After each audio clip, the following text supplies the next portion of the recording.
Postdoc transformation, postdoc transformation, postdoc transformation. Invest in your postdoc transformation. Welcome to the weekly show for scientists leaping into business. In every episode, we are happy to recommend employers of choice for you. For your career transition, we offer customized career transition e-courses and memberships also at graduate schools all over the world. Maybe yours too. And if your university isn't yet our customer, enroll in your free email course for career transition made simple, as linked in the show notes. I'm your host, Professor Dr. Eleonore Soei-Winkels, and let's build your postdoc transformation with this episode. Have you heard about ChatGPT and how it disrupts blank? Well, you are in for a treat.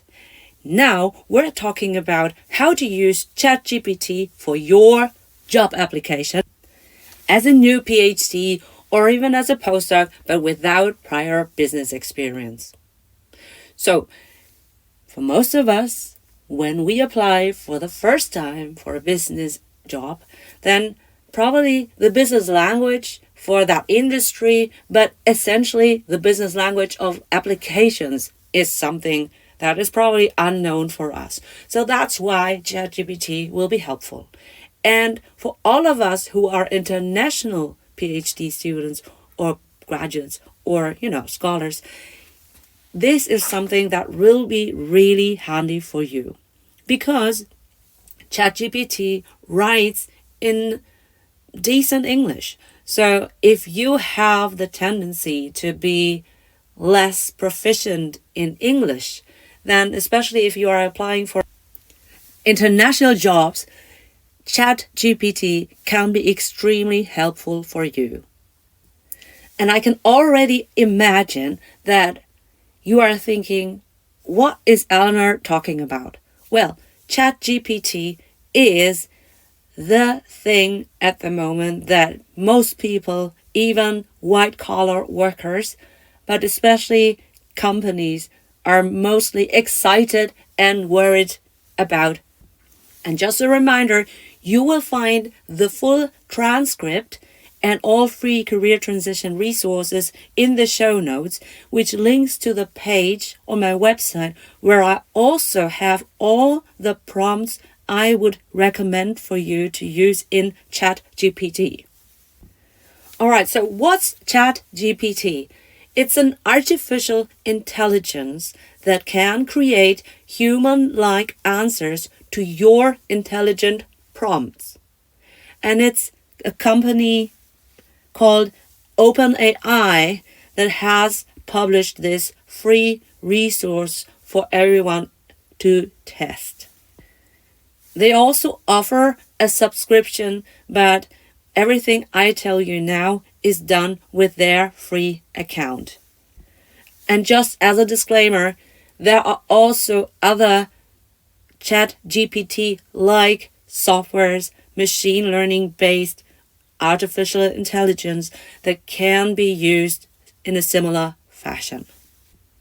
So the G in ChatGPT stands for generative, the P stands for pre-trained, and T stands for transformer. And the chat is just the chat. So that means it's a machine learning artificial intelligence that can chat with the user, that will be you. And the database is basically everything in the internet, so to speak, in plain words, within a given time frame and with all the biases that you have in the internet. But that cannot diminish the potential I see in the fact that it really boosts and creates human-like answers based on intelligent prompts. I mean, asking the right questions is something that you will have to do. But then again, whatever the machine produces is from what I've seen so far, superior to the mediocre worker you could think of. In fact, it also helps me to write better captions and whatever. So it's a huge boost that most people will be able to use to improve their work that is in blank. Okay, so that's the versatility that ChatGPT and other artificial intelligence can use or employ in the future of work. And that's actually my prompt to recommend to you also the previous episode, which was entitled The Future of Work for New PhD Holders in Business. And did you know that I offer deep dive e-courses, workshops, and memberships at graduate schools, maybe also at yours in the future? Ask your graduate school coordinator whether they want to book my services so that I can deliver them to you 24/7, 365 on your mobile device.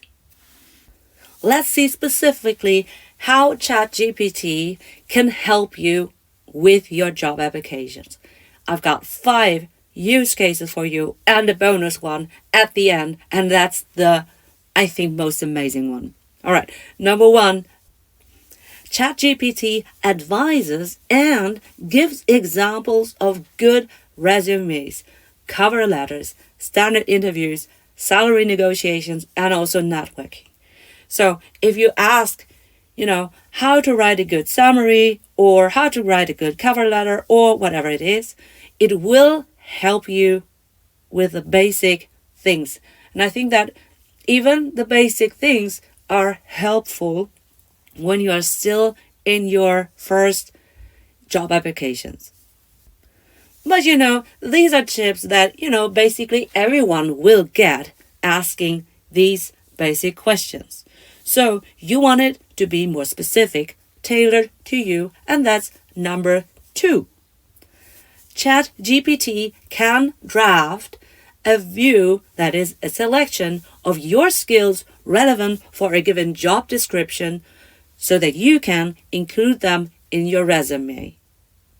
Now, this is mind-boggling, okay? So that means for a given job description that you think, that will be maybe a good fit, I don't know, you can include that in ChatGPT and then ask ChatGPT which of my skills that you put into there based on your CV are the most promising ones so that you can then take these most promising skills and include them in your resume.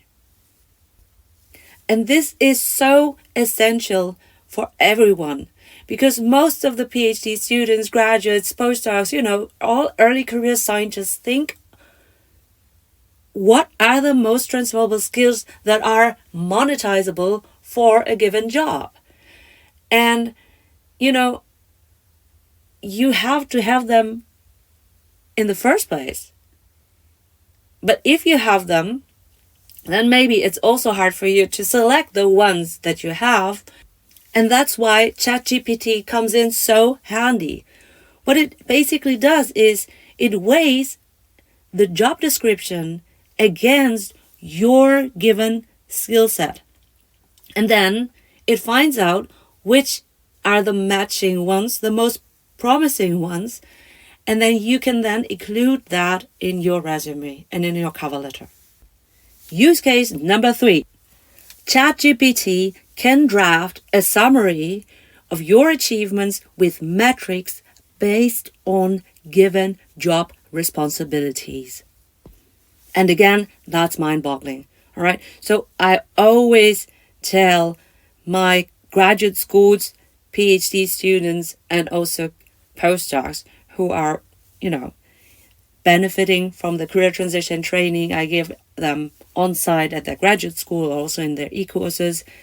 I always tell them that you have to quantify and qualify your whatever it is, your achievements, your experiments, your experience, everything that you think that will help you get into the job. A business recruiter cannot relate to that, but they need to have some metrics. So like when you are teaching, then how many courses do you give per how many, hours a week, once in a semester? Is it how many people are in there that you teach and something like that? Or whether you have, got your own funding, then how much euro, how much dollars were attached what was the funding period? How competitive was it to get into the first round of or whatever it is? So you want a poster prize, how many contestants were there? Something that can help them contextualize your information, because for a business recruiter, science and academia are words that, totally, or at least only known from a distance, and also relatively irrelevant. And that's why you need to make it easy for them to see whether an achievement that you state is an achievement that is for them, beneficial. And now it's time to thank Company ABC, who sponsors this episode of the Postdoc Transformation Show. I would now be reading the company's answers to one of 6 bold questions so that you can choose to apply. For example, number 1, describe your most valuable experts versus leaders in your company. Have they typically earned a doctor title? Or number 2, for which of your company roles or units do you encourage somebody with a doctor title to apply? Number 3, how would you describe your organizational culture in which your most valuable experts and leaders thrive in? To nominate an employer of choice so that we can ask our informative, bold questions, click on the link in the show notes. And now, back to the Postdoc Transformation episode. Let's move on to use case number 4. ChatGPT can draft a professional summary using your given CV and even rewrite that for an entry-level or a senior-level position. So that's especially handy if you are applying to a company which you think that is a good fit for you, but you don't see job applications that are, attractive for you. So in that case, you could apply to these companies hoping that they will see a match within their database that you don't yet see, or where they have a talent or a pipeline, pipelining vacancy that they can already fill in with your profile, even if they haven't advertised that on every job board. But also you can use that as a summary for your LinkedIn profile using your given CV. Okay? So that's a great thing. Especially if you have a long list of your achievements in academia and want to summarize that from a business perspective in LinkedIn or on Twitter or whatever it is.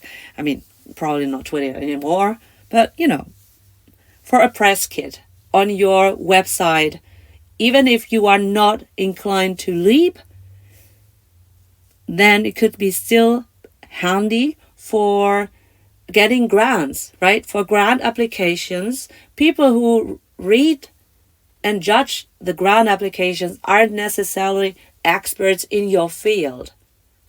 And that's why it's so important to have a professional summary of all your achievements so that they can see at a glance whether you will be,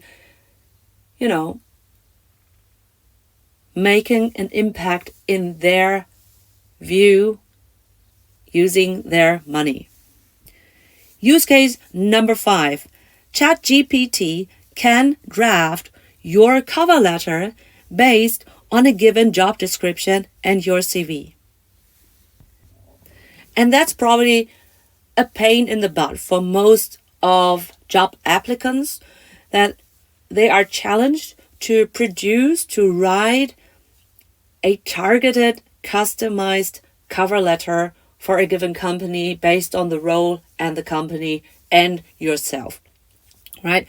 So the CV as such, the professional summary as such, the resume as such.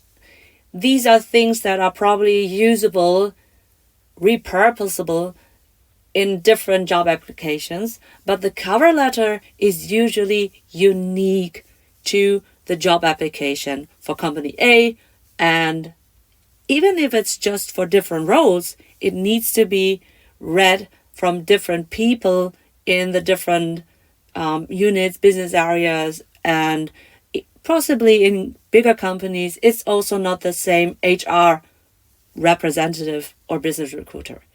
So that's why it should be tailored. And I know that there are companies nowadays that say a cover letter is not needed anymore, but using ChatGPT will help you to create one at almost no effort as compared to before ChatGPT could have helped you. All right, so why not do this? Because it looks like the extra effort, the extra mile that you are going to get this job out of science. And before we go to the last use case, I want you to reflect on where else can artificial intelligence help you create a great job application.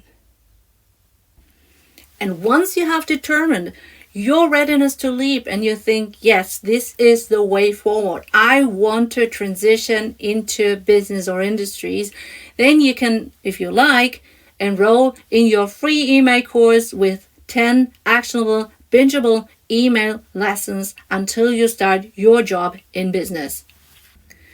You'll get 10 emails that detail, number 1, how to leap out of science, number 2, how to build your sustainable LinkedIn profile, number 3, how to read social media and network, number 4, how to research your favorite jobs and employers, number 5, how to do information interviews to get insights, number 6, how to create your customized applications, number 7, how to prepare your thesis from a business point of view, number 8, how to apply to your favorite employers. Number 9, how to choose the right job offer. And number 10, how to prepare for your new job. Woohoo! All right, can I have some drum rolls? Because number 6 will be amazing for you. Because when you're leaping out of science, you need to have some reference letters. Now imagine your principal investigator, your supervisor, your professor, your postdoc, that you have to ask for recommending you for a business role. Well, the challenge is they have probably never entered the business world. They have always stayed in academia. So that means they probably don't know the business language. They probably don't know the roles. They probably don't know the responsibilities, the skills that are needed for you to thrive in these kind of roles. And they cannot probably relate your achievements, your skills, your experience to the job that you are applying for. And that means, like I also said in other outlets I produce, like the e-courses and so, I always say you have to draft that for your principal investigator or whoever gives you the reference letter. You cannot rely on their time and goodwill to produce something that will help you. Because even if they had the goodwill, they have probably not the experience. And that's why there is one, from my personal experience, I have this university professor who is the chief editor of a well-known journal. And he wrote a reference letter for me. And there was like 4 pages, and 3 of them was about his lab. And only 1 of them was about my work, and still that had absolutely no relevance for a business application, a job application. So that's like no value at all for my situation of then leaping into business. All right, without further ado, the best use case, I think. ChatGPT can draft your principal investigator's reference letter for you based on a given job description and your CV. Okay, that's a similar use case like number 5, but this number 6 is you can ask ChatGPT to change the perspective and to take that perspective into account in writing the reference letter. And if you tweak that based also on the experience of the professor, the principal investigator, etc., then it will have a well-rounded, recommendation for you in this reference letter. So I hope that all of these 6 use cases will help you to leap into business faster and better. And to summarize all of these 6 use cases, one is ChatGPT advises and gives examples of resume, cover letter, etc. And that's the most basic help because it's standardized and not tailored to your information. Number 2 onwards are specifically tailored towards your own information because it can draft a view, a selection of your skills relevant for a given job, number 2. And that's number 3 then. ChatGPT can help you to draft a summary of your achievement with metrics based on a given job description. And number 4, you can do a professional summary using your given CV that you can use somewhere else in social media, for example, as well.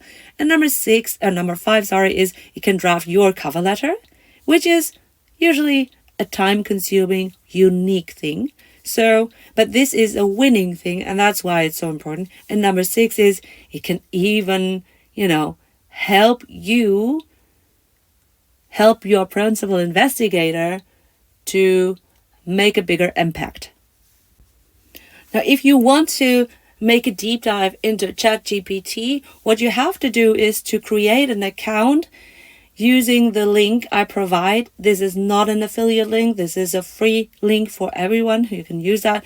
And you can open up your account and then you can use the prompts I showcase in the show notes of this episode. Hey, have you found this episode so far helpful for yourself? Well, maybe you can subscribe and also share this episode with your PhD bestie, because that would encourage us to help the underprivileged, underrepresented, and underserved early career scientists leaping into business. And now, back to the show. Please notice that for all use cases, apart from the very basic one at the beginning, I stated draft. ChatGPT can draft. That does not mean that you can copy and paste that into your resume, in your cover letter, and send that off. Because I tried that using my own data, using my own CV and a job description I found interesting.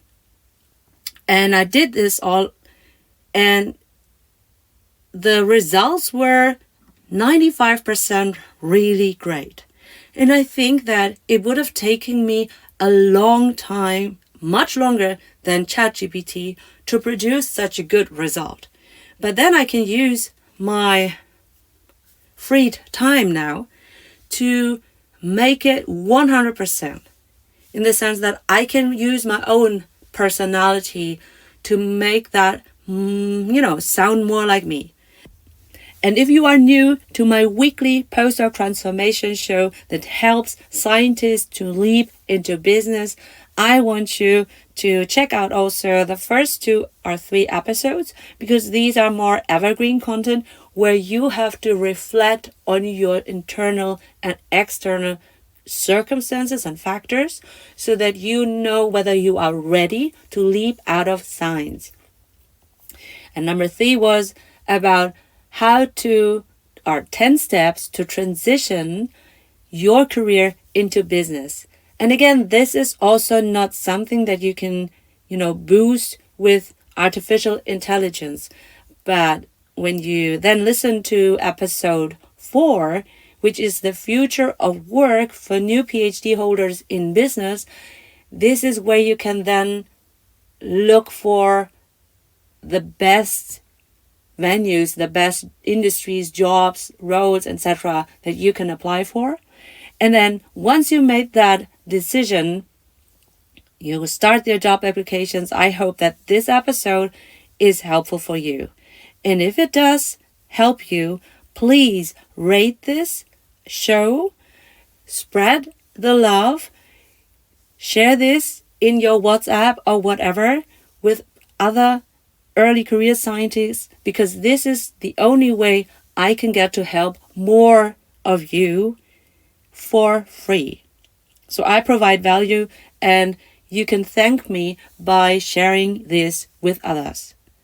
And in closing, I really hope that you invest into your doctorate according to your vision of life. And if you do, I'm very sure that you will be managing your postdoc transformation.